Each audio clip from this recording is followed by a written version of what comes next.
franchisé Attila à Ploërmel-Redon. Tout d'abord, merci d'avoir accepté l'invitation de Franchise Magazine. Merci à vous.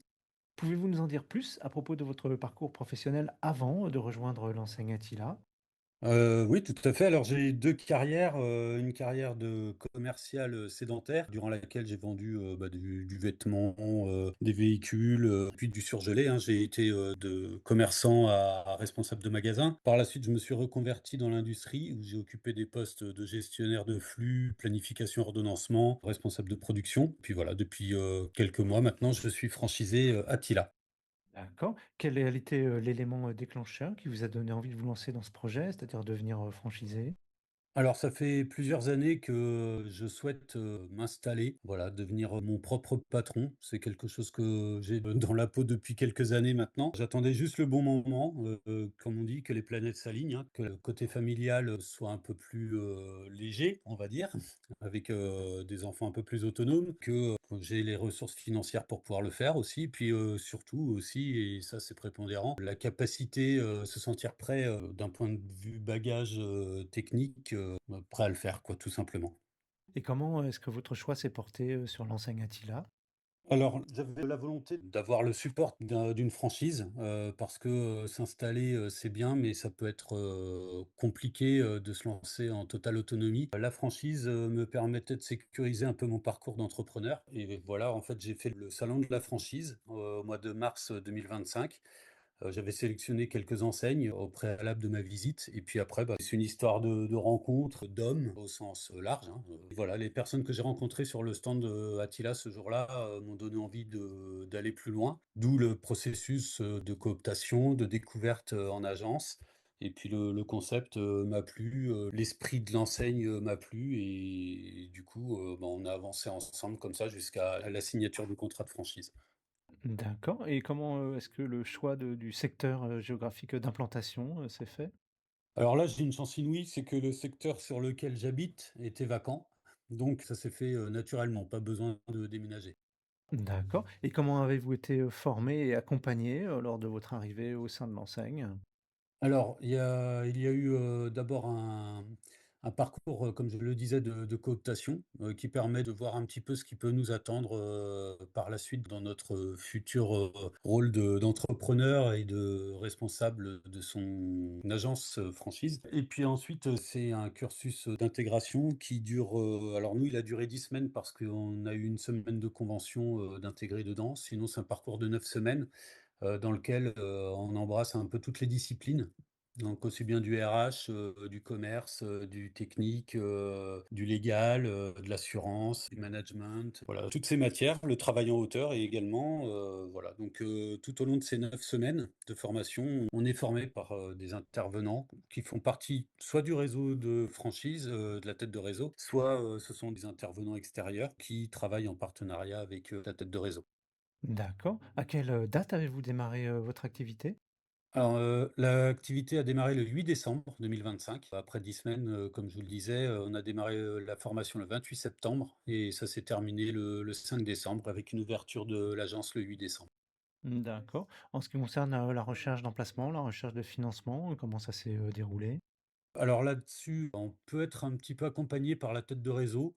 Après, tout dépend son degré d'autonomie, la facilité aussi, à trouver sur son secteur. Parce que là-dessus, malheureusement, en fonction de la région, nous ne sommes pas tous égaux. Il y a des secteurs où il est plus facile de trouver un local que d'autres. Moi, j'ai eu de la chance, en fait, j'ai trouvé mon local, par le biais de connaissances, et ce local est situé en plein milieu de mon secteur. Après pour le partenaire bancaire, ça n'a pas été toujours très simple parce que, on fait face à des délais parfois, de traitement des dossiers d'emprunt qui peuvent être longs. Là-dessus, les établissements bancaires sont pas toujours très réactifs. Mais sinon, là encore, ce sont des choses où la tête de réseau peut nous aider. Par exemple, pour le choix de l'établissement bancaire, il y a un système de fiches navettes. Donc on choisit les établissements avec lesquels on souhaite, démarcher pour notre, financement et la tête de réseau renvoie, des fiches navettes, au siège de ces établissements bancaires, ce qui permet de communiquer, entre guillemets «entre la tête de réseau, le candidat et l'établissement bancaire», de manière un peu plus fluide. D'accord. Comment se déroule votre démarrage jusqu'à aujourd'hui? Alors, il était un petit peu long plus long que prévu, tout simplement parce que j'ai mis beaucoup de temps à trouver des couvreurs, de qualité, on va dire, des gens qui aient de l'expérience, qui sont dans la maîtrise et qui ont un savoir-être qui correspond à ce qu'on attend, nous, que ça soit au sein de la tête de réseau ou moi personnellement. Voilà, donc j'ai mis, presque 3 mois à trouver un couvreur. D'accord, et aujourd'hui, votre équipe, elle se compose de combien de personnes?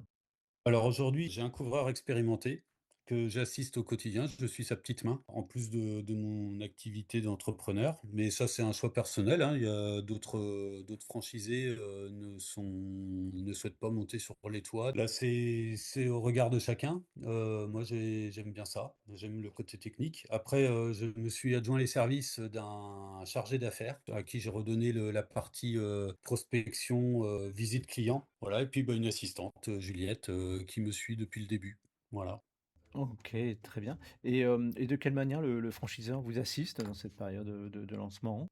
Par le biais déjà d'un support technique. On a un support technique avec la tête de réseau qui nous aide, à faire nos chiffrages parce que c'est une partie qui peut être, un peu compliquée parfois, hein, surtout quand on vient pas du milieu de la couverture. Donc on a un service technique, qui nous assiste dans la réalisation de nos premiers devis. Ça, c'est une chose. La deuxième, on a un traîneur, régional qui se présente, bah, là, en l'occurrence, par exemple, il vient demain passer la journée ici.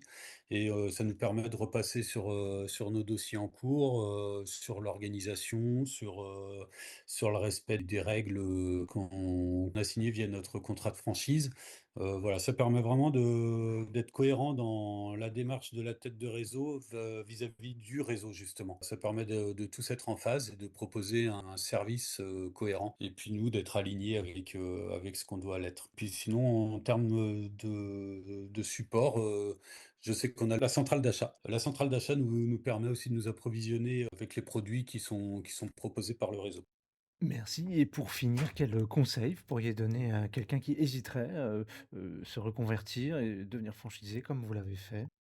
Alors, c'est déjà de croire en soi, de croire en son projet. Voilà, moi, j'ai pas de problème à me dire que je ne suis pas coureur de métier ni de formation. Et pour autant, tout ce qu'on nous apporte via la tête de réseau, et lors de la formation nous permet d'être opérationnel rapidement. Il suffit juste d'avoir l'envie de bien faire.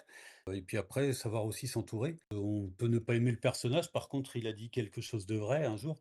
C'est Bernard Tapie qui disait, pour être un bon chef d'entreprise, il y a pas besoin d'être bon partout. On peut même être bon nulle part, il suffit juste de savoir s'entourer de gens compétents. Voilà, bah, c'est à peu près ça la vie, d'entrepreneur. C'est savoir créer une dynamique au sein de son agence qui emmène un peu tout le monde dans le même sens. Voilà, des gens compétents qui ont envie de bien faire et puis après, c'est leur donner le cap. Ça se passe en général très bien. Merci beaucoup Xavier Bovin pour votre témoignage. Je rappelle que vous êtes franchisé Attilet à Ploërmel-Redon et que l'actualité de l'enseigne Attila est à retrouver notamment sur les sites Franchise Magazine et AC Franchise.